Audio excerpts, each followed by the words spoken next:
Good evening, everybody, and welcome. And our first foray really into the community wealth building, and Howard's done a lot of work on this over the last couple of months. Well, he and Harry did work before that with the presentation that we sent round and the two papers, and he's now going to give us a bit of an update as to where we are with it. So, Howard, over to you, and I'll put you onto speaker now. Thanks. So, and just tell me when you're ready for the presentation to go up. I can put that up now if you like. Yes, thanks. Yeah. Okay.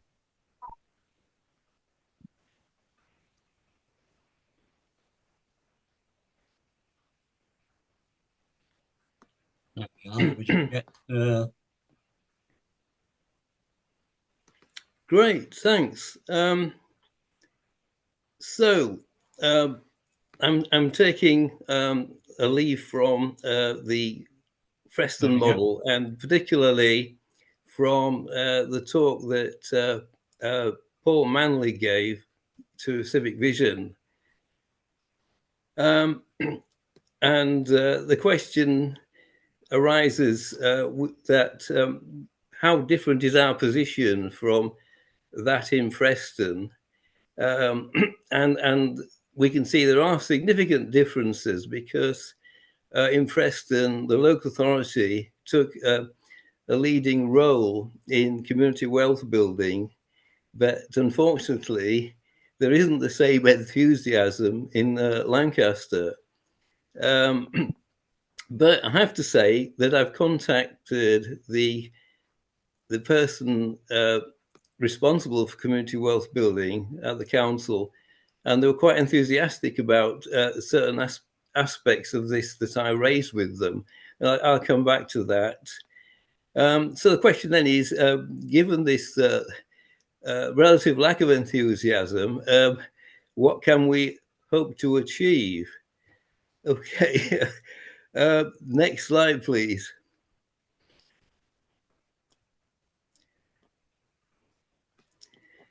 So just to remind you of the framework of all this, the idea originally from the Freston model was that money tends to leach out of areas that are less economically prosperous.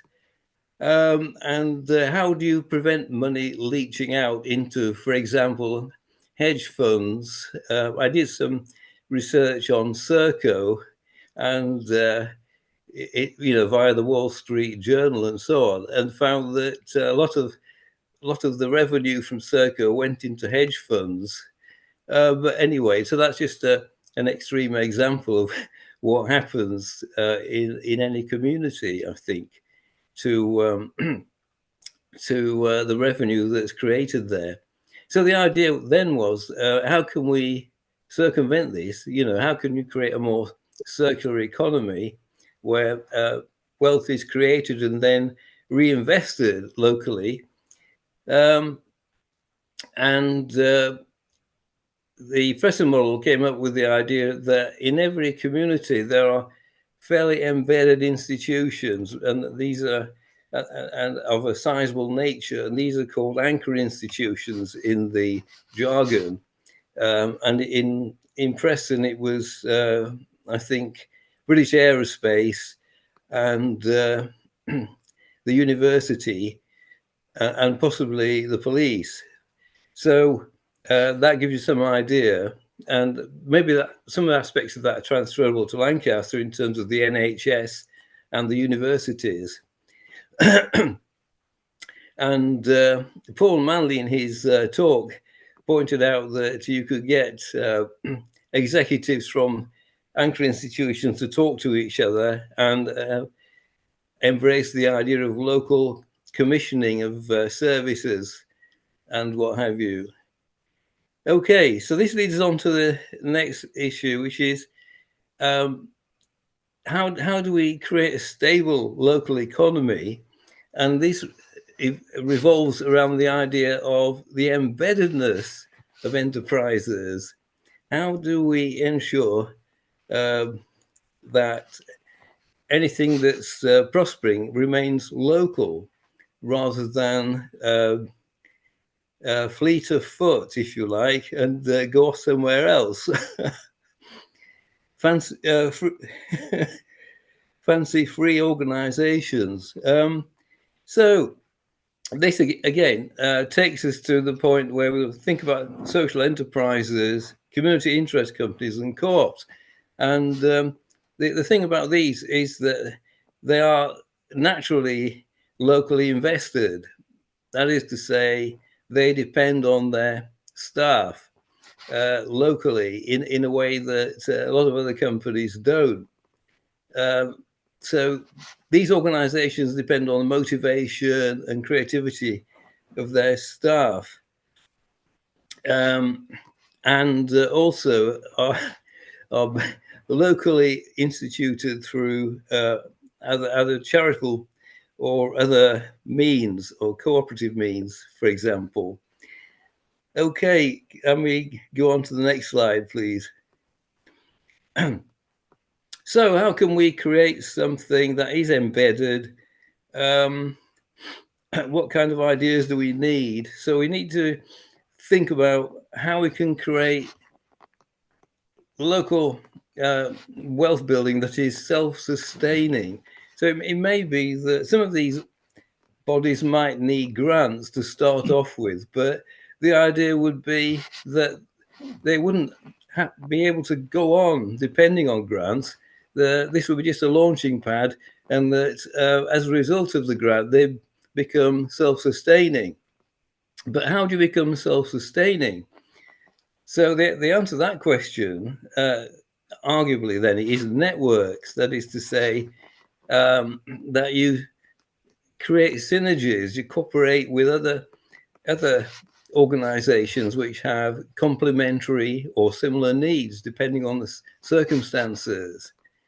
So I've said here, networks, not bureaucracies. So the idea here is that there are no stultifying barriers to communication between different organizations.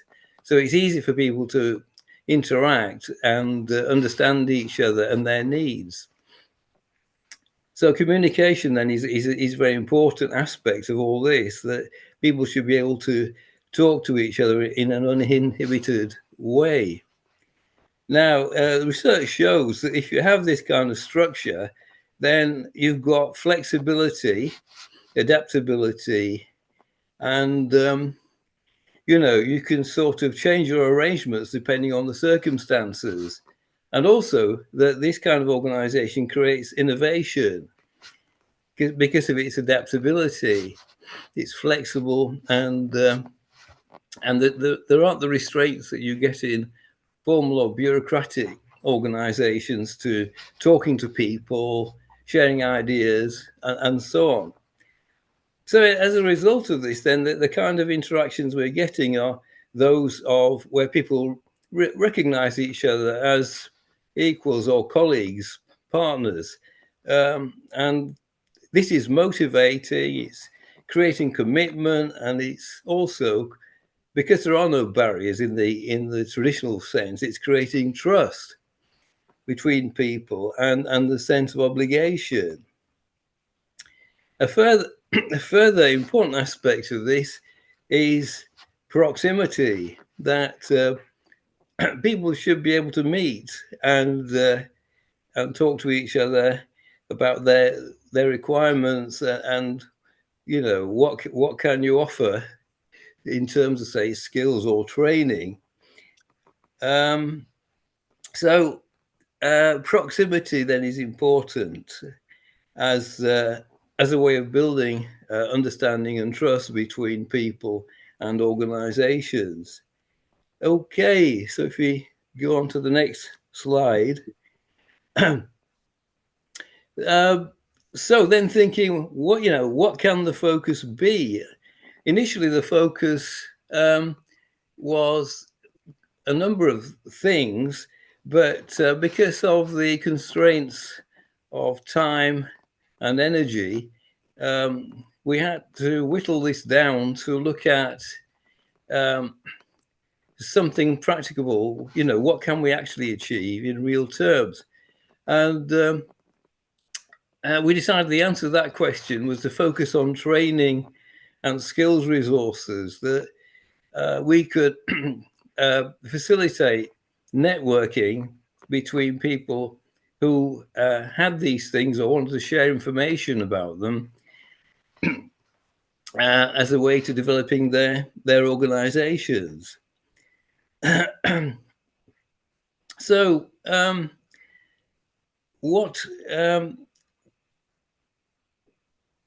kind of models exist? Well, looking into this, we found that there are support organizations already existing for startups, social enterprises and other structures, but they tend to be of a silo-like nature. So in Morecambe, for example, there's it's probably a nationally based organization called the Big Local. I think it might be the Co-op. And in Morecambe, it takes the form of From Morecambe with Love, which covers a whole host of different activities, some of which are sort of more like about social issues, and others are more economic. But in any way, there are people who are creating something, whether it's social capital or economic forms of capital in the locality. So what is wrong with that? Well, you might say nothing really, but the question is, some people are inside this umbrella of the Big Local, and they're getting information and they're subscribing to this organization, and they're getting, you know, support, skills, training, and so on. But not everybody's inside it, and there are other organizations in Morecambe that are not inside it. So why is this? Why? And how can that kind of thing be remedied? The problem is there that information and interaction moves up rather than across. So what you need is a form of a structure where people can actually communicate sideways as well as up and down. Does that make sense? I hope so. Yeah. So you need an organization then that combines what people from Morecambe with Love and other organizations in Morecambe are doing, so that they can talk to each other rather than just being confined in a sort of silo, if you see what I'm getting at. The other thing I looked at was Cellnet, Social Enterprise Lancashire, and this is quite sophisticated, and this actually differs from the Big Local, because this has got a directory that people can draw on. It's a directory of different kinds of social enterprises or similar organizations, and it's very, very well done. It's classified in terms of different sorts of social enterprises, so it's easy to navigate. You might have looked at this, I don't know. It's on the Cellnet website, and it comes under the toolbar heading directory. So that's a more open framework, because it actually gives you access to all the different kinds of organizations, and you can find them on their website. Okay, if we move on to the next bit. Thanks. So what is feasible given time and energy? Well, a directory is feasible at some point, but this is something that will take months finalize, if finalize is the right word here. I mean, it's something that is ongoing, isn't it? It constantly has to be updated. So that's a directory is possible, because it takes, and it takes months because it takes time to accumulate the information that's required. And the second thing, so that's the first objective that I've proposed and I've been working on. And to complement that, a Google My Map webpage to accompany it. So this was raised in Julian Manley's talk as a key way of bringing people together who want to collaborate on a project. And I managed to get into a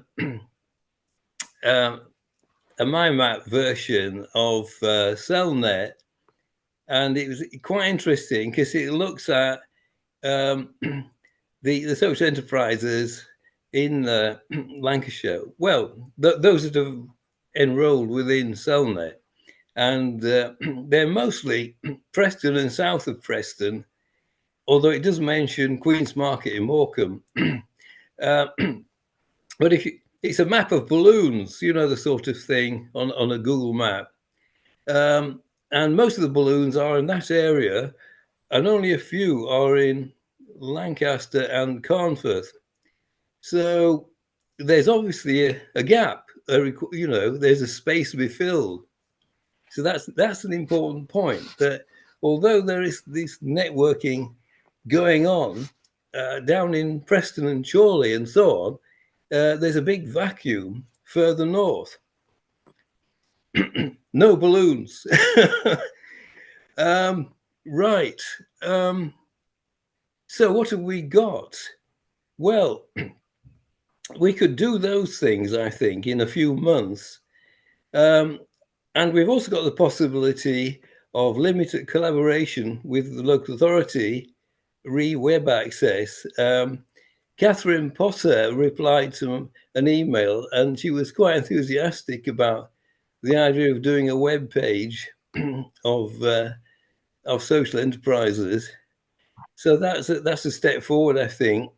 I mean, even if that fails, there might be other possibilities, such as Lancaster Past and Presents. They may be interested in hosting a web page on this topic. And lastly, then, I'd like to bring up the most unpopular question. This could require a small group, and are there any volunteers?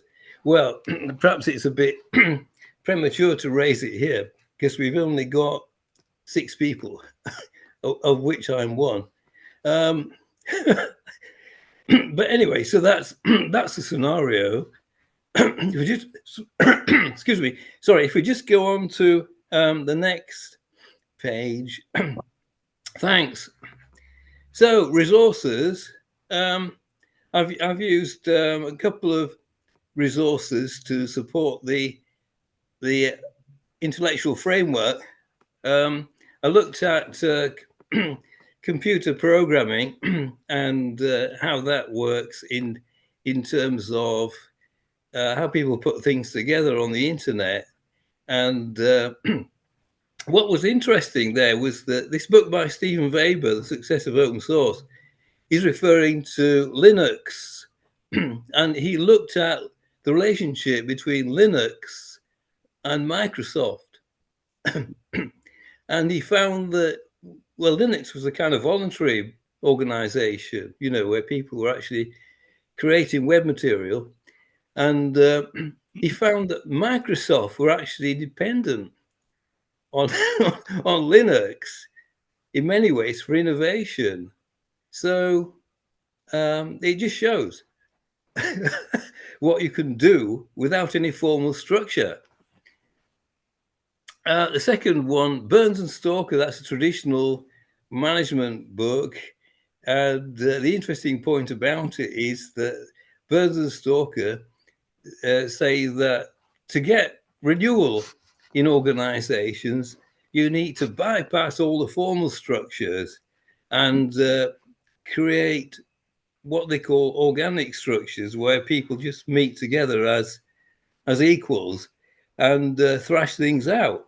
And in that way, the company can go forward. So it's quite clear that this network structure works. You know, it creates stuff, and people can actually make wealth and push an organization forward through this practice. Website. So this is the complex area of sifting through. It's rather like an archaeological investigation where you've got lots of stuff and you have to pass it through a sieve. And when you pass it through a sieve, you occasionally find something interesting. So that's a kind of analogy that we could use to understand the process that's required.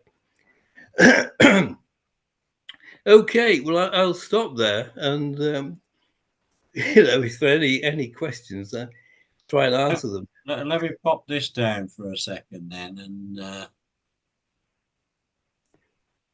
then we can see each other a bit better on there and go on to gallery. Howard, that's great. Thanks ever so much. There's a lot of information in there and a lot to think about. Can we throw it open? Has anybody got any points or they'd like to ask Howard Ditley on there?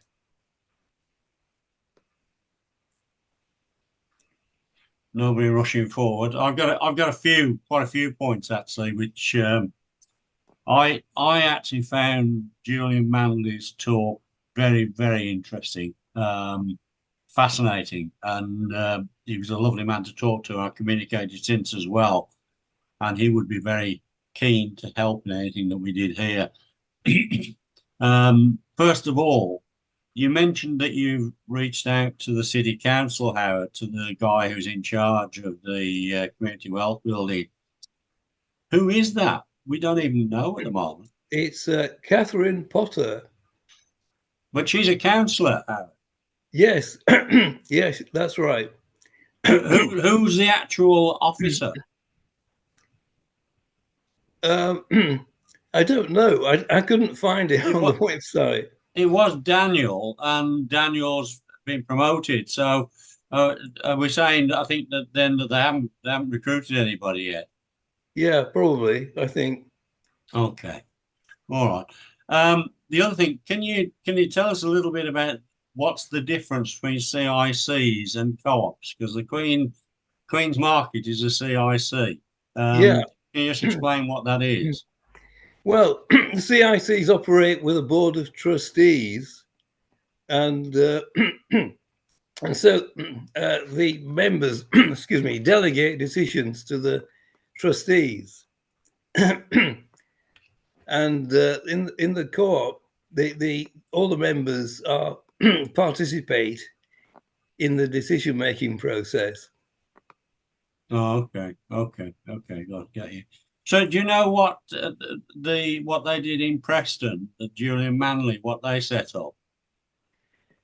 I think it was mainly cooperative structures. Okay. One of the, I mean, the of all the things that you've said there, the key one for me is to say, you know, we can do the web page, we could go for the meetings, but literally, where should we start out of that? We need some direction as to where to start. And are we saying we should join one of these organizations that already are there, or should we start our own organization, do you think? Well, I think we should avoid joining another organization. We should provide information through a web page which enables people to contact each other. So it's a minimal kind of objective rather than thinking in terms of starting an organization or joining one. It's just that minimal thing. So we don't want to impose a framework on it. You know, we want to let people get together to communicate through a web page and see what happens. So really, what you're suggesting is that we originate a web page or Google page, it doesn't matter which, at this stage, and we invite people to put their names on there as wishing to, what are we asking them to do? Well, just provide some details of what they do and means of contact. Okay. Do you think that there's a need for the people that we're wanting to reach? We need to actually find out what their needs are. I was talking the other day to someone who's been quite involved in the whale tail situation, where all of a sudden they need a new roof. And Whale Tail is a company, and it's owned by, I think it originally was owned, perhaps you guys have been in Lancaster longer than me, but I think it was originally owned by 3 people. But somehow there is just one owner now. And when you think about, yes, it is an organization or a retail, both, it's a cafe and retail for the local community. And I think the local community has a kind of investment in it, but they haven't got the resources to actually put a new roof on this building. And the lady owner, as I understand it, has at this point in the history of the Whale Tail had to reach out, although obviously there are individuals that are keen and interested in the enterprise of both these organizations. She's had to reach out to actually do exactly what you're offering, networking, to actually understand, because I don't think she's ever had to raise money for a roof or any kind of renovations. I think they've just been quite isolated, although they're a community-based project. So that is just one small, if you like, example of where even somebody who's probably been in the business for some years, but has been existing solely without much in the way of networking. Since that time, she has started networking, and she's been receiving a lot of support from fellow traders, etc., and more people in the community to actually get the business done. So what, with a situation which looked like a disaster, is now a point of growth for the community. It's about people sort of recognizing the need and supporting that organization. So I think are people going to sign up to a networking group? I don't think so. I think unless we perhaps focus more on people who are new, the new retailers, the new organizations and businesses that are coming in to the city. I mean, if we're thinking, or district, and offering it in their state of vulnerability at the beginning, and where they may feel that it would be quite useful to actually engage with people who are like-minded and in the same position. Yeah, I mean, I had a look, and it's probably not, it's probably, I'm just thinking a little bit about the creative civic change in Morecambe, and that was very much about working with communities through arts, and encouraging local artists in all different types of artwork to actually to encourage them to actually be involved in the local community, to actually, obviously they've got a business side of their work, because they're hoping not only to make art but to sell it. So there's the aspect of that, but that and one of the things that is really comes out from their own principles is about trusting communities to make their own decisions. I suppose it depends who won, yeah, and I guess that is more from a community point of view. But I'm just wondering whether it's that there's a wider aspect to this, and maybe this might be stage 2 of what we're talking about, but it's about actually engaging with people within communities and reading what's going on in Morecambe and what has gone on, and the loads of sort of projects that are actually giving a platform to people to be involved, and I suppose that what's his name, Nick Smith is a prime example.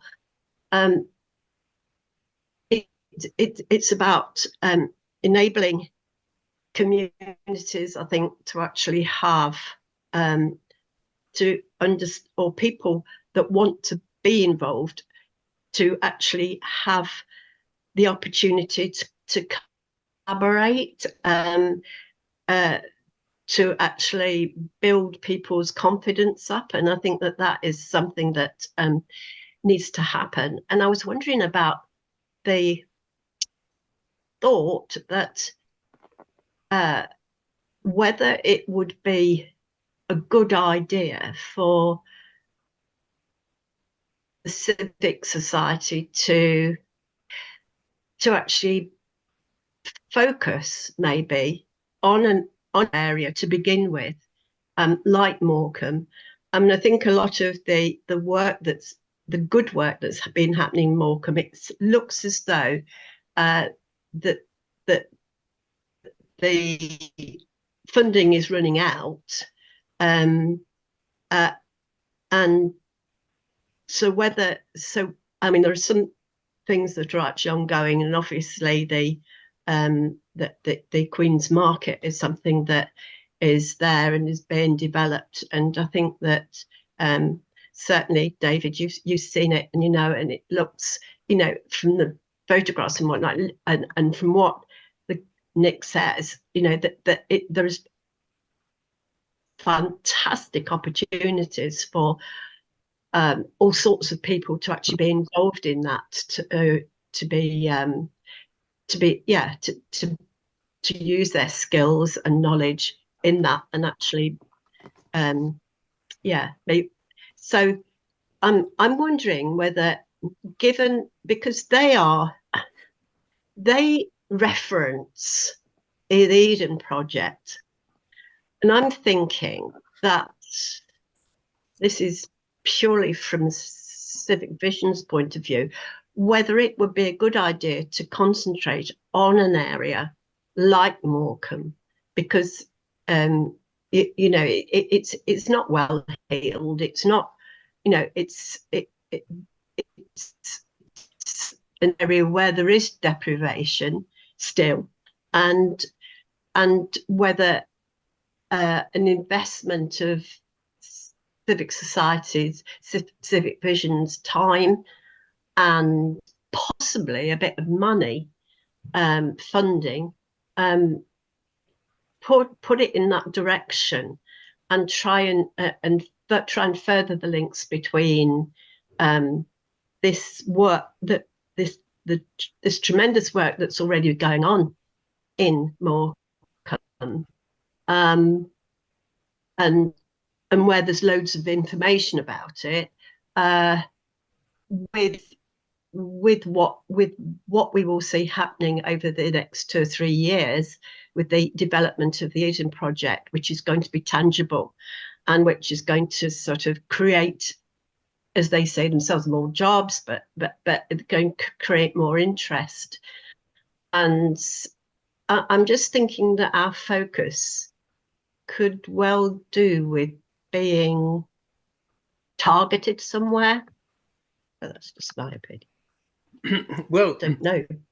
If I can just reply to that, I don't think it's a question of either or. I think we could do both, because the idea of the website and facilitating networking is not mutually exclusive with the idea of maybe focusing on a particular geographical area.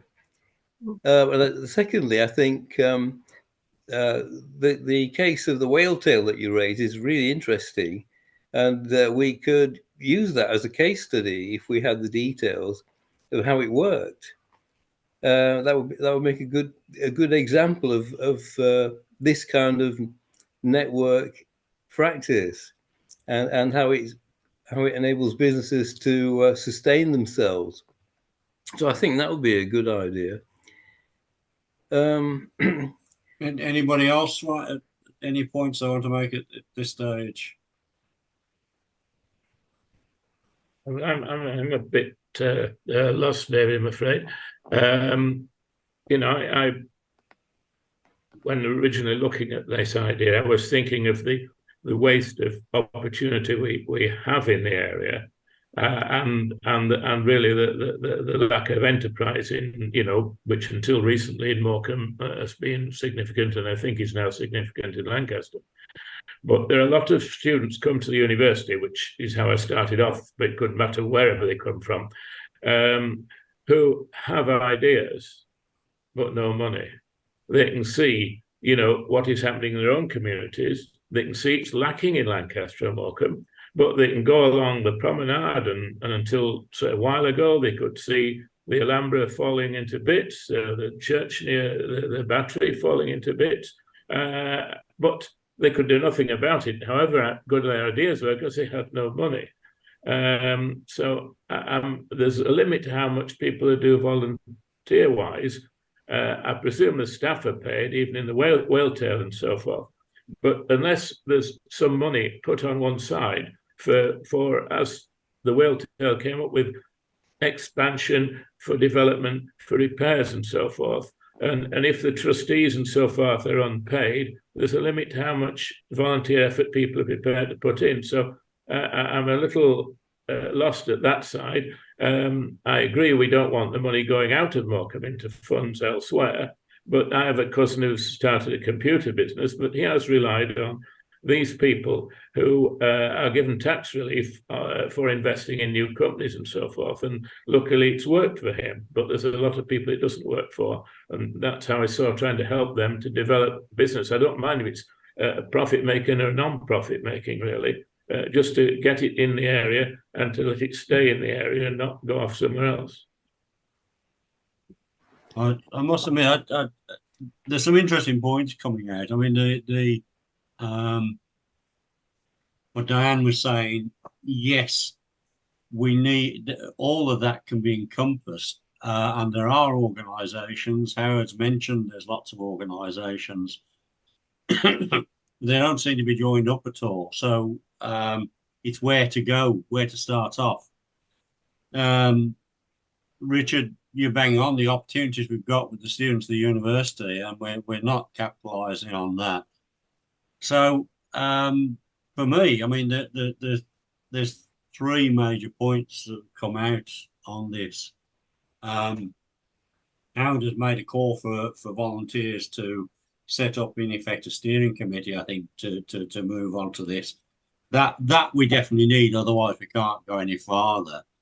I've for a long time thought there's been a need for a resource under the buy local heading of traders that you can approach for, and I don't mean everybody thinks of this from a consumer point of view. Where do you buy your groceries and so and so?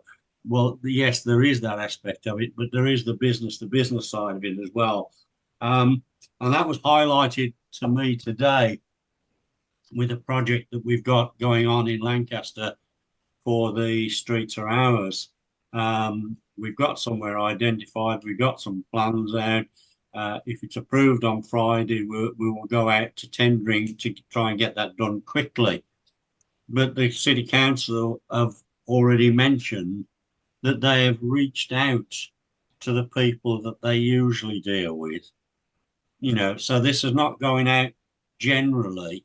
And if you aren't one of the ones that they usually deal with, you're not going to get this kind of work, which I think is awful. You know, so you know there is a need for a directory. So and that's not beyond our wit. That's the kind of thing that we can do. That there's no problem with that at all. But the one thing that Julian Manley did, which interested me particularly, was that he started with he got together a meeting of procurement officers for the area. And I used to run these in London when I was in the financial risk management. And it was basically, at that time, it was the financial risk management officers of various companies under trade umbrellas. And the meetings, whilst we ran them and we actually chaired them, the meetings were theirs, they weren't ours. And we merely were there so that they could exchange their views and their experiences. So when Julian Manley said that he set that up for procurement officers, that was the identical model that he'd actually used. And his description of those meetings was that the procurement officers came there and they chatted about who they dealt with. So we might talk about the university, the city council, the college, the hospital. They're all there. But then they're talking about who they're, you know, and they're saying, well, I'm dealing with Joe Bloggs. I haven't heard of him. What's he like? You know, and that kind of thing builds up. And it's through that he said now that the amount of business that is awarded in Preston is about, I think it was about 78%. And then beyond that, outside into Lancashire, a very high percentage. I can't remember the percentages, but I've got a presentation so I can look it up. Do we think that, first of all, trying to bring procurement officers together with us as the chair rather than and it being their meeting, do you think this is something that we could do? And secondly, should we look at setting up a Google Maps style page and inviting businesses to put their details on there? You know, is that something we should look at? And you know, is that a way of starting? Is that where we can start this off? I think the Yeah, only point I mean, I think that's very good. Yeah, I think we should do that, both of those things. And earlier, Diane referred to students and, you know, coming in with ideas but no money. So, I mean, the problem with that, I think, is funding. You know, grants and so on. What sources are available, and the directory could perhaps enable that to come to fruition. You know, it would enable people to connect with funders. It's an interesting thing. I don't know if anybody saw it. Lancaster Guardian set up a thing on Facebook the other day where they just posed the question, where are your favourite or worst grot spots in Lancaster and Morecambe? Absolutely brilliant, because all the things we've been saying under the streets are ours, where it looks awful, were all popping up in no time at all. But does this extend now, possibly, that should we be reaching out to the university, and we do have contacts there, and invite bodies of students that have come here to tell us what they think, what they feel is missing, you know, what they would like to see, what they'd like to buy, what they'd like to purchase, where they'd like to go, whatever, you know. Is that perhaps a forum that we should that we could do? Well, yeah. Yeah, I think that's a good idea. Is there any way, you know, and if we can put them in touch with possible funding organisations, then they may well start something rather than just go home empty-handed. Well, it's worth a chat, isn't it? And you know, if we can get a body together and some people from the university, we can approach them and see. Gordon, you wanted to say something? Yeah, just a couple of things. I mean, I think the first thing is to, since there will probably be a lot of effort on Civic Vision's part, I think you want to make sure that you're not duplicating what other people are doing. I think that would be a fair point. And a good example of not duplicating, doing something new, would be trying to bring the procurement officers together, because that clearly is something that's not happening at the moment. And it probably would be quite easy to organise. If you delve back into the university's history, the university actually did a research study on its impact, economic impact on the local community, because they were very interested in promoting the idea that we are good neighbours and spend a lot of money in the local area, and we help economically and in other ways. So the university, if it remembers that report by Harvey Armstrong, will perhaps be quite keen to participate. I mean, you could think about other big spenders, power station, NHS, City Council itself, and so on. And they might well account for a very large amount of spending with a relatively small number of procurement officers. How receptive they would be is entirely up to them, of course. But equally, they would all have presumably the university's ethos that we want to be good neighbours. Though they might not want to pay too much of a premium for services bought locally, which you could buy more cheaply further afield. But nonetheless, that might be something to work on. I think that's all I really wanted to say at this point. It's interesting what you say, Gordon, because the groups that I ran in London, it was particularly interesting because these guys were predominantly office-based people, and they loved it. Initially, we had a problem to get them there in the first place, but once they persuaded their bosses that they could have a day off and and expenses to get there, and we included lunch as well, you know. So that, you know, suddenly it was an interesting day for, and I'm not suggesting this is going to be a day, but you know, this is what we wound up with these guys. They came because they saw it as a bit of a jolly in some ways, but of course, once we got them all together, they got to know each other. They were exchanging views, they were exchanging ideas, which was exactly what Julian said at his meeting. So if we could start that off, you know, we might only get a few initially, but then it'll be a case of one will be turning around to another and say, why aren't you coming to these? You know, it's we have a good afternoon and we have a you know, a few sandwiches and you know, I heard about so and so, you know, and that's the kind of thing. You know, is it worthwhile having to go for that. And that's a very direct way to reduce leakages and increase your local multiplier, to use economic jargon. Yeah. Well, that I couldn't have put it that way, Gordon, but that's That's how the economists would say it in fewest words, but it's exactly No. what we're trying to do. That's it, isn't it? So that seems, a way there. Have we got enough people to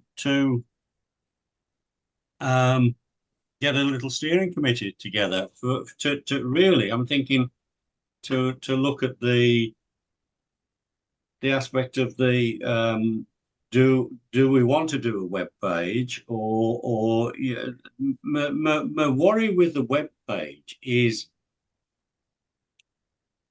how how narrow do you make it, or how broad do you make it? In other words, if you make it so broad that you cover everybody in there, is it of any use, quite frankly? Because there's lots of other things around that you can, publications and everything else. Or do you work specifically on specific trades or industries, and then build up from there? But is it worthwhile, getting together for that? Is there the interest here to form a committee, a steering committee? I personally don't think it's. I mean, I think I can understand. I think people that you're trying to target need to know why you're doing it, and maybe the idea of actually having. I mean, it doesn't actually inspire me particularly, but if to actually have a meeting with procurement officers is fine, but why? The question will be asked: why is the civic vision creating another mapping of businesses within this area? Why don't you just leave it to Google Maps? I mean, I'm being sarcastic, but why don't you? So there's, I think there's got to be a reason for it, and yeah, I don't think I feel particularly interested. I accept that, and I agree with you to a degree, because it, as I said at the start, it can be a big problem. What worries me is what I heard today, is that we have got a project which is now which we want people to tender for, and it's just going out to a few people.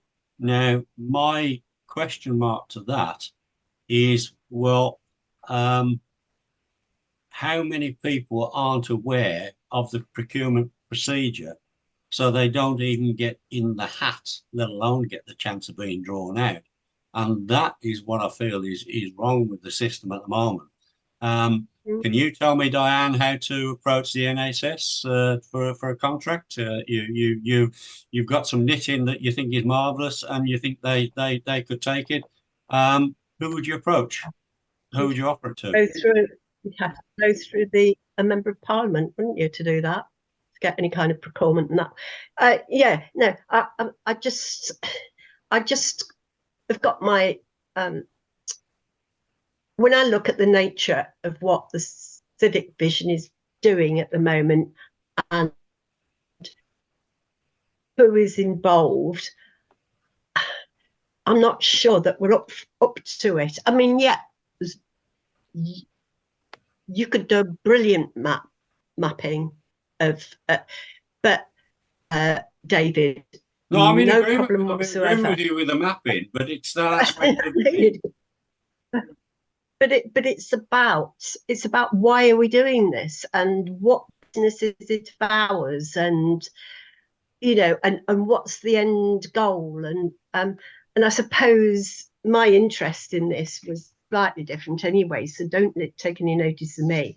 I mean, I'm concerned about Joe Public out there, the people that actually really need a leg up in the community. They need support, and they need to know their worth, and to give them opportunities of actually getting engaged in employment, worthwhile employment, using their skills. Because we're going through such a dreadful crisis at the moment, where people are just rubbish. You know, there's no. There are so many thousands of people out there that are just on the rubbish heap because nobody wants them, or they think that nobody wants them. He's been waiting to say something for a while. Oh, he's he's having a cup of tea now. Brian, did you want to say something? Yes, I mean, it follows some of these points, but I think the important thing is not to try and do too much. Yeah. And try and concentrate on. And the things I've jotted down here is that Carnforth has a Chamber of Trade, and what it does is it attracts people into the town. It has publicity, and it has events for the local community as well. The fair, it has Christmas trees around the village and around the town, and it has events in the marketplace. So that's one thing. It's publicity and getting visitors in. The other area which you could do is, and I think would be very useful, and that is the people aspect. And that is training and using both formal trainers and also trainers of one firm to help another one out by lending staff or sharing ideas on how they do things. And we could train people to do particular jobs or allow that. And the other one is the one we've been talking about most recently is trading, and that's the promotion, procurement, shops and wholesalers, get them together, and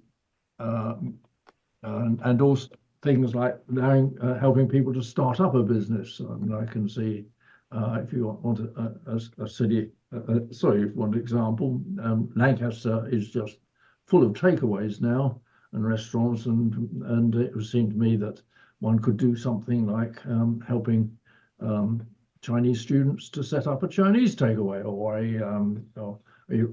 refugee people to set up a business. I mean, that sort of thing. It's a very simple idea. It's very easy to do. It just needs the expertise and the experience. Okay, so those are my thoughts in just trying to limit what you're trying. Thank you, Brian. That's great. No. We've taken a lot of time. We've covered a lot of ground. Howard, you know, where would you like us to go with this now? Where do you see us going with this?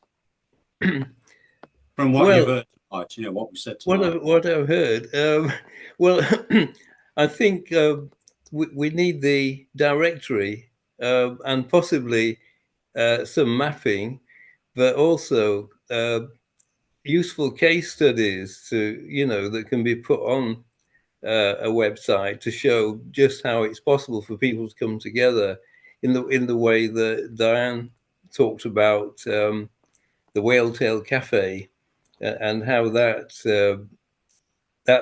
problem area was resolved successfully.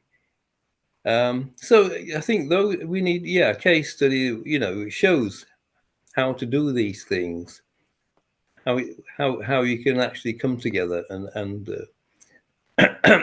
solve problems. As far as procurement goes, I don't know. I mean, that's something that maybe the Civic Vision should explore more generally, and because it requires some kind of specialist knowledge about contacts, how organizations operate, and so on. So you'd need a deeper discussion of strategy there, I think.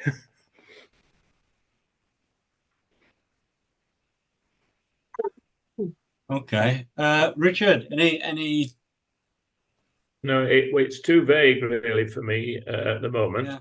Yeah. I think, you know, perhaps there is an opportunity for procurement manager for Lancaster to speak to us as a group. The thing that I was asked when I was on the local council, whenever I asked about local firms getting the jobs and them not being given elsewhere, I was always told they were subject to the European rules. It was that long ago. And that you had to advertise in this European journal, and if it was so much, you had to be open to all of Europe, etc., etc. I presume all that has now gone, but how are the council getting local people who do these various jobs aware of the bidding, and is their bidding simple? Because I know someone who bid and he was overwhelmed by the paperwork involved in just putting in for a bit of grass cutting. So we want to encourage local people, and perhaps we need to see how the council are doing this and how they can improve it, and so they can attract more local people to bid. Yeah, I think you're right, Richard. To my knowledge, I think at the moment they have a list of people you can apply to be on their list for. So if it's electrical, then the electricians can apply to be on this list. And they're supposed to then send out details of any jobs that they want to all the people on that list. But my point is that, well, 2 points really. First of all, I don't think many electricians know there is a list in the first place, because they don't exactly publish it. So, you know, how are they going to get on the list if they don't know this list? And the second thing, of course, is that, as I've just found now, you know, when they've got something come up, they're just going to a select few on there rather than giving everybody the opportunity. And I do take exactly what you said, that sometimes when they ask you to apply, the amount of paperwork they give you is unbelievable. And it, you know, that is there has got to be a simplified version of being able to apply that we could show down. But I don't see any reason why we, as Civic Vision, could not approach the NHS, the university, the city council, particularly the county council, and the local college, and say, we'd like to invite your procurement officers to a meeting about procurement in this area and in relation to community wealth building. And if they turn around and said they're not interested, then I'm quite sure that could make a very interesting press release. You know, so it would be wrong of them to not want to be involved in that. So, you know, certainly that is, you know, I think one thing that we can do. And having run the ones before in London, it's not a big deal. It's just set an agenda, get them in a room, give them some sarnies or something, you know, and perhaps a glass of wine. That'll definitely get the buggers there. That's without any doubt whatsoever. You know, and an afternoon off. And then, you know, as chair, you can suggest what you like, really. You know, you can drop little bombs in there. You know, I think we could do that. You know. Okay. Great. Is that sound reasonable? Yeah. So that's a way forward, really. You know, the web page, Howard. I'm 100% for it, because but you've got to narrow it down. You can't start on the broad base of we need a web page. We need to start somewhere. Perhaps even this meeting with the procurement officers is a start where we can actually produce a web page with a list of procurement officers for every organisation in the area. Because, as you said, somebody mentioned the power station. That's another one. There's the port. You know, there's quite a few. There's the GPs now. Lancaster Medical Practice is the third largest GP unit in the UK. You know, I mean, their purchasing power must be massive.